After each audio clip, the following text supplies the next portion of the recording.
자, 저자가 그 벡터라이제이션에 대해서 처음 배웠을 때 벡터화되지 않은 버전의 알고리즘을 실행했을 때 얼마 정도 걸리는지를 살펴보고, 그리고 벡터화 버전의 코드를 또 실행시켰더니 얼마나 빨리 실행되는지 확인해 본 다음에 깜짝 놀랐다고 합니다. 그리고 거의 마술처럼 느껴졌는데 진짜 그 마술은 어떤 원인 때문에 그게 가능한지를 한번 그 컴퓨팅 그 측면에서 어떤 일이 일어나는지 한번 살펴보도록 하겠습니다. 자, 그럼 벡터화가 컴퓨터 안에서는 어떤 식으로 동작하는지를 한번 살펴보겠는데요. 우선 벡터라이제이션이 안 된 경우를 한번 살펴보겠습니다. for loop의 경우죠. for loop는 벡터화가 구현이 안 되는 겁니다. 왜냐하면은 반복해서 하기 때문에 순차적으로 한 번씩 실행을 하게 되겠죠. 이 for loop 같은 경우에는 한번 j가 말하자면은 그 0부터 15까지 바뀔 때마다 그 한 번에 덧셈과 한 번에 곱셈이 수행될 겁니다. 그 얘기는 뭐냐면 그 컴퓨팅 타임 스탬프를 한번 생각해 보면요. 즉 시간이 t0라는 시간대에 이 덧셈과 곱셈을 한 번 계산하고요. 그것이 끝나면은 그 다음 타임 스탬프인 t1에서 똑같은 그러한 개수의 연산을 수행하겠죠. 그거를 몇 번 할 겁니까? 15번이나 차근차근 이제 순차적으로 실행을 할 겁니다. 즉 덧셈과 곱셈의 시간이 계속적으로 누적되는 그러한 연산을 수행할 겁니다. 이와는 대조적으로 그 벡터화를 하면요 굉장히 사정이 달라집니다. 즉 numpy를 통해서 우리가 그 벡터화를 구현하는데요. 보통 np.wx 이런 식으로 주어지겠죠. 그렇게 되면 numpy 안에서는 벡터 x하고 벡터 w를 한 번에 가져오는, 그래서 쌍으로 가져옵니다. 즉, 이와 같은 16개의 엘리멘트를 한 덩어리로 갖고 오게 되고요. 그리고 또 16개의 x 값을 한 덩어리로 가져와서 엘리멘트들을 곱셈을 한 번에 병렬 처리로 수행을 하게 됩니다. 즉, t0부터 t1까지 한 타임 스텝, 한 번에 연산을 수행하는 시간 동안 16개의 곱셈을 한꺼번에 수행하는 거죠. 그러면 결과가 사실은 16개의 결과가 나오겠죠. 그리고 그것을 다 더하는 것도 마찬가지로 16번의 시간이 걸릴 것 같지만 사실은 이와 같이 병렬 처리된 그런 결과 값을 취합해주는 덧셈을 해주는 것도 효율적으로 병렬식으로 굉장히 빠르게 수행하는 그러한 그 알고리즘이 그 내부적으로 제공되고 있기 때문에 굉장히 빠른, 말하자면 계산 속도를 우리가 얻을 수 있게 된다는 얘기입니다.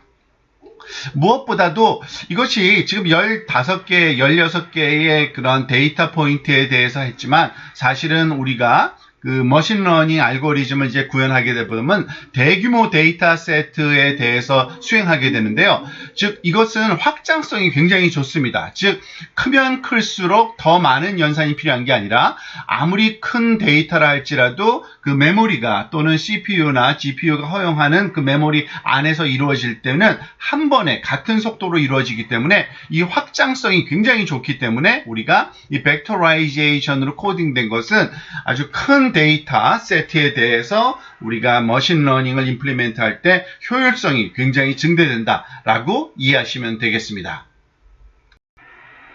자, 그럼 구체적인 예로서 다중 선형회기, 다시 말해서 다중의 입력 특징을 사용하는 선형회기에 구현했을 때 어떤 도움이 되는지 한번 살펴보겠습니다. 즉, 멀티플 리니어 리그레션을 우리가 그라디언트 디센트로 풀게 될 텐데요. 그때 사용되는 파라미터 W가 16개의 엘리멘트로 구성되어 있다고 한번 생각해 보죠. 물론 거기에 B도 있겠죠. B도 하나 포함되어 있는데 그건 잠깐 무시하고 생각해 보겠습니다. 매개 변수. 그런데 이 매개 변수의 개수가 16개라면 그거의 데리버티브, 미분항도 똑같은 개수만큼, 즉 우리가 알고 있듯이 J 함수의 그런 미분치가 각각의 WJ에 관해서 미분을 해야 되기 때문에 그 미분 값의 개수도 정확히 똑같은 개수를 띠게 됩니다. 그래서 미분치는 역시 똑같은 길이를 갖는 벡터 형태로 표현될 거고요. 이거를 numpy 어레이로 선언한다면 이런 형태를 띌 겁니다. W는 numpy 어레이 10 16개의 숫자가 들어갈 거고요. 그리고 이거는 계산돼서 나온 그 값이 여기 그 데리버티브가 미분치가 여기에 있다고 생각을 한번 해봅시다. 그러면은 업데이트하는 그 방식이 우리가 공식이 어떤지 기억하실 겁니다.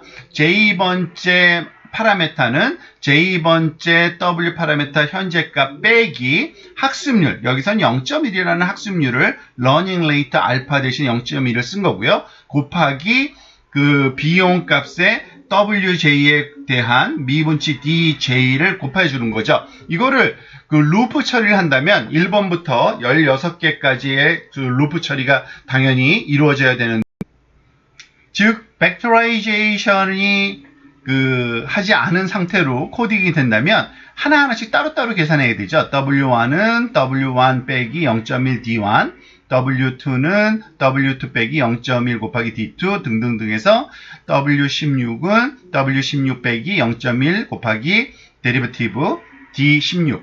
자, 이거를 보통 이렇게 일일이 다 하지 않고 또 루프 처리를 하겠죠. for를 루프를 해서 J는 1부터 range 0부터 16까지, WJ는 WJ 빼기 0.1 곱하기 DJ, 이와 같은 루프 형식으로 우리가 코딩이 되어야 될 겁니다. 자, 이와는 대조적으로 만약에 우리가 벡터라이제이션을 한다고 생각해보면 그것을 그 수식적으로 쓰면 이거죠. W 벡터는 W 벡터 빼기 0.1 곱하기 D 벡터. 그런데 이것을 그 벡터라이즈드 된 그러한 하드웨어 안에서는 아주 효율적으로 W라는 어레이를 이렇게 하나 설정을 해놓고요. 16개의 엘리멘트를 갖고 있는, 그리고 이 D라는 또 엘리멘트도 16개의 숫자를 갖고 있는 벡터를 갖고 있고, 이거를 한 번에 병렬로 동시에 말하자면 0.1을 곱한 값에다가 이것을 W에서 빼주는, 그렇게 나오는 결과값이 있으면 그거를 또 16개의 값인데 그거를 동시에 또 병렬 처리로 W에다가 다시 카피해서 넣는 이런 방법을 쓸 겁니다. 코딩 같은 경우에는 당연히 역시 똑같은 한 줄로 표현되죠. W는 이게 벡터니까요. 그 벡터 어레이니까요. W 빼기 0.1 곱하기 D 하면은 그 16번의 루프를 돌린 것이 한 번에 말하자면 빨리 효율적으로 계산되는 그러한 경험을 우리가 하게 될 겁니다. 사실 이것은 16개에 대해 한 개의 차이는 굉장히 미미해 보일 수 있지만, 만약에 우리가 갖고 있는 이 엘리멘트 그 소위 특징의 개수가 수천 개일 경우에는 그 차이가 어마어마하게 커지는 거죠. 즉 몇 분 안에 끝날 연산이 만약에 패러렐로 되지 않으면은 한 몇 시간이 걸릴 수도 있는 그런 그 큰 그 컴퓨팅 타임에 있어서의 이피션시를 우리가 벡터라이제이션을 하면서 얻어질 수 있다고 생각을 하시면 되겠습니다. 이와 같은 내용을 랩에서도 한번 실습을 하는 시간을 우리가 갖게 될 겁니다.